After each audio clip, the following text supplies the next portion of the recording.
What happens when two ancient enemies, armed with missiles and ideology, step one breath away from all-out war? I'm Dr. Chelsea McGee, and this is The Real 411. Today, we're talking about Israel and Iran, no longer just threatening each other, but actually trading strikes. Civilian bodies are piling up, nuclear rhetoric is rising, and the world is, well, mostly watching, holding its breath. I know, the headlines are everywhere. Missiles, ultimatums, unconditional surrender. But what's really going on? In this episode, I'll walk you through the strategic chaos and the human cost, both. You'll hear what the headlines won't tell you, like what a Tehran hospital patient shared about family stuck in a war zone. From UN resolutions to blackouts, from Supreme Leader Khamenei's grip to the underground opposition, this crisis runs deep. And if you've been with us for a while, you know the story is never just the headline. So let's get into it. So let's start with the basics. Right now, Israel and Iran are not just rattling sabers. They're actually hitting each other. Israeli airstrikes have pounded Tehran and other Iranian cities, targeting everything from nuclear facilities to police headquarters. Iran's responded with waves of missiles, some reaching deep into Israel, even as far as Tel Aviv.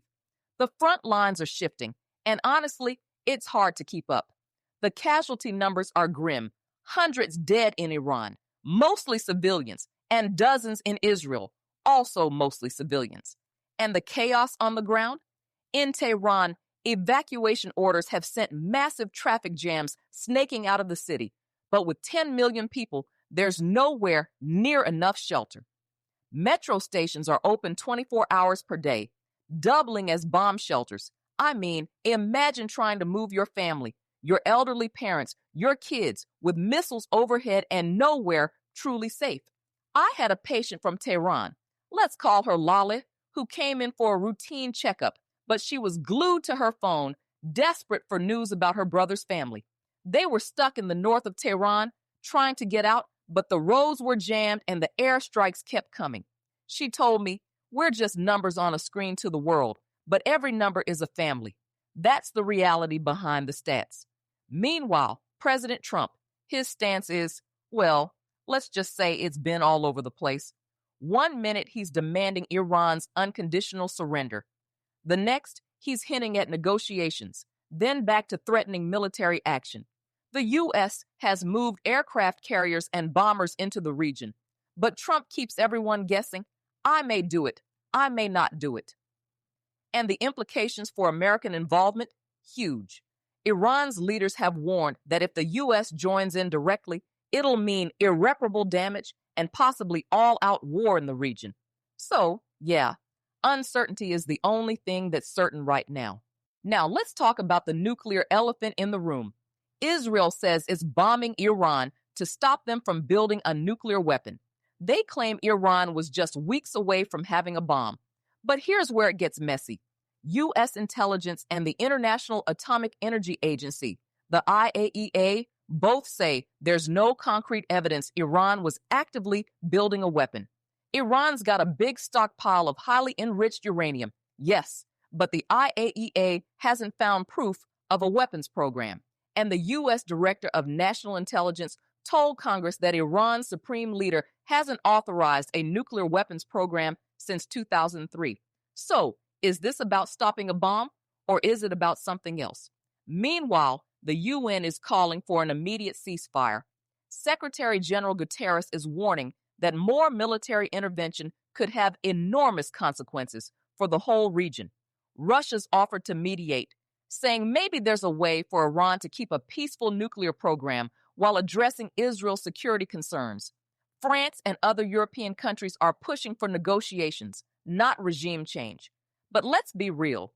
Are these global powers genuinely committed to peace or just protecting their own interests? I mean, Russia's got engineers at Iran's nuclear plants. Europe's worried about oil prices, and the U.S. is, well, divided. Even within Trump's own camp, there's a split. Some want a bomb, others warn against another forever war. It's a diplomatic mess, and the stakes couldn't be higher. If the U.S. gets involved, arms control experts warn it could actually make nuclear proliferation worse, not better. And as we discussed in a previous episode about sanctions and standoffs, sometimes these big power moves have unintended long-term consequences. Let's zoom in on Iran itself. Supreme Leader Khamenei, he's the real power, not the president. He's been defiant, rejecting Trump's demands and warning that Iran will not surrender. But his grip isn't as solid as it looks. The country's divided. Just 2 years ago, we saw massive protests, women demanding rights, young people risking everything for change. The regime still has its loyalists, especially in the armed forces, but the cracks are showing. And the civilian cost, it's brutal. Mass evacuations, strikes on residential neighborhoods, internet blackouts. Right now, Iran is in a near total digital blackout. People can't communicate, can't get news, can't even call for help. Hospitals are overwhelmed. I heard from a contact in Tehran. She said the Red Crescent was hit and the police headquarters was bombed. Families are huddled in metro stations or just stuck in traffic, hoping the next missile doesn't find them. And then there's the opposition. Some look to Reza Pahlavi, the exiled son of the former Shah, but the opposition is fractured. There's no united front, no clear alternative. Some want reform.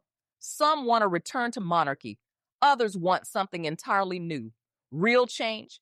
It's possible, but right now it's chaos. And as we've seen in other countries, think Syria, think Libya, regime collapse without a plan can mean even more suffering. The human cost is staggering, and it's not just numbers. It's families, it's kids, it's people like Lala's brother just trying to survive another day. If this episode helped you see through the fog of war, don't keep it to yourself. Leave a comment. Are we witnessing a proxy war, or is this the prelude to something even bigger? Share this episode with someone who's still clinging to the headlines, and follow the Real 411 for more bold breakdowns where others stay silent. Because as always, the story is never just the headline. Stay safe, stay curious, and I'll see you next time.